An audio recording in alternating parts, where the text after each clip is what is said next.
Most religions and cultures have changed over their thousands of years to adjust to new ways of living, new technology being the most obvious. And now we are in a period where, for the sake of the environment, there needs to be a new shift as well. Today we're going to look at a case study for that, you could say. Please like and share if you enjoy this video. It helps the YouTube algorithm know that it's worth watching, and so they'll show it to non-subscribers as well. Now let's talk the end of Zoroastrian funeral practices.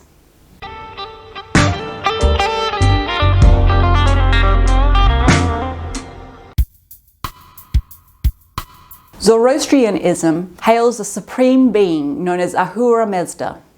It is the oldest monolithic religion in the world and predates Christianity, Islam and Judaism by like a hell of a lot.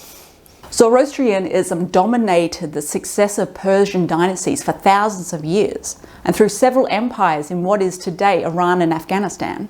However, the Islamic conquest of the 7th century brought to an end its dominance in the Persian world, though the religion does still live on today. It is believed to currently have between 100 and 200,000 followers around the world, but the majority of them live in Iran and India. Because life is only a temporary part of the Zoroastrian spiritual experience, death is not something to mourn. It is seen as perfectly natural, and thus the funeral service is conducted quietly, quickly and simply. The corpse is cared for in the home, and an especially important rite known as the Sagdi takes place, in which a dog is brought into the room to scare away any evil spirits and, on a practical level, to make sure the person is indeed dead and not in some form of a coma. Once that ritual is complete, the body is prepared and carried out of the house, which leads us to the part that causes some fuss in the modern world. Corpses were left out exposed to the elements on structures commonly known as towers of silence, because interring them in the ground would be considered unhealthy. Once the body has been picked clean by various scavengers, mostly vultures, the bones will then be interred. As a side note, while this does sound very similar to the sky burials that take place in Tibet, they are two different religions, with Buddhism being practiced in Tibet, and they do have various ritual differences as well.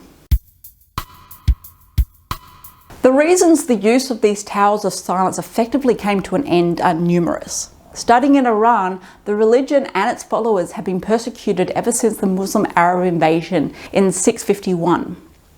Yet it wasn't until the 1970s when the country completely banned the use of towers of silence in their country.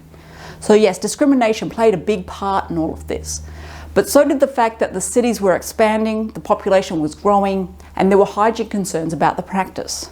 If you know anything about Islamic burial practices, you'll understand how these two methods are completely different. Also, as a side note, if you're visiting Iran, you can see one of the best surviving towers of silence in the city of Yazid, which is home to the majority of Zoroastrian community in Iran today.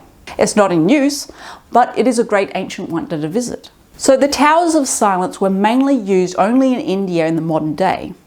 Because followers of the religion are so few, and human beings can't seem to help but discriminate, they were naturally persecuted over there as well. However, that wasn't the biggest threat against their funeral practices, and the use of the towers over there aren't illegal. Rather, the issue is the lack of vultures in the area.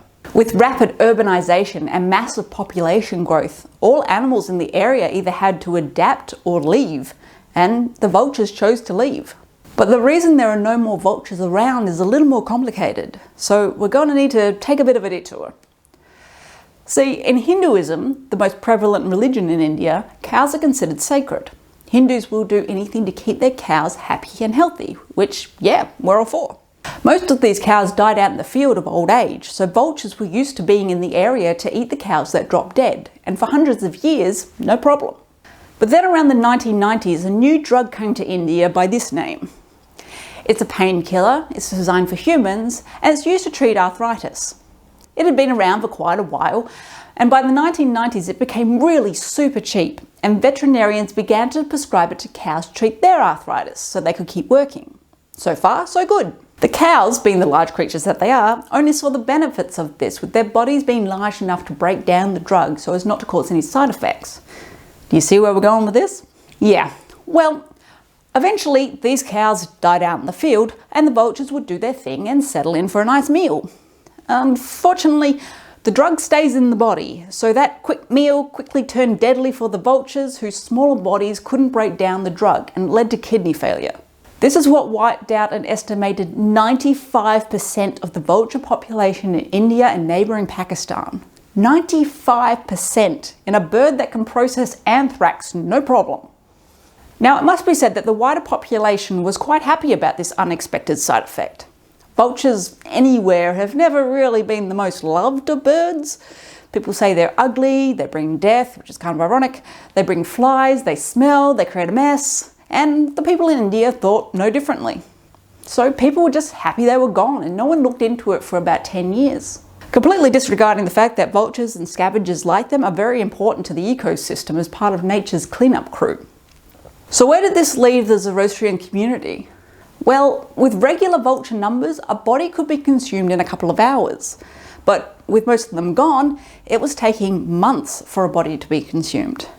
This led to flies and an awful smell, and the nearby population was becoming more uncomfortable with a situation that, to be fair, they weren't all that comfortable to begin with. Changes had to be made by the community, and they were.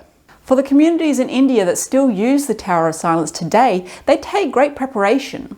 For example, solar concentrators are used within the structures to focus the heat onto new bodies. This speeds up dehydration and decomposition process, but it is far from perfect.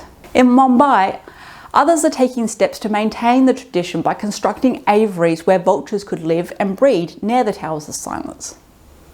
It should be noted that the government has now banned the drug which caused this whole issue and have set up reserves for the birds. However, even with these measures in place, it's going to take a long time for the vulture population to get back up and thriving like it was. You might be wondering what happens to Zoroastrians who don't live near a Tower of Silence, which is everyone not in India. In this case, the most common choice is cremation.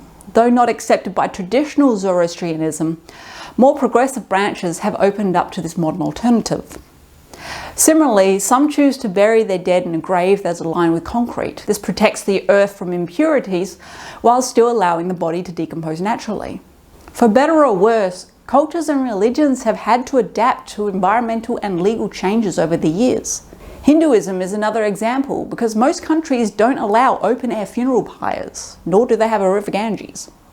In the future, other religions and cultures are going to have to learn to adapt to the world as it runs out of resources and space needed to implement their funeral practices.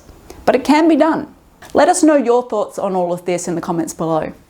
Please give us a like if you found this video informative. Now go talk death.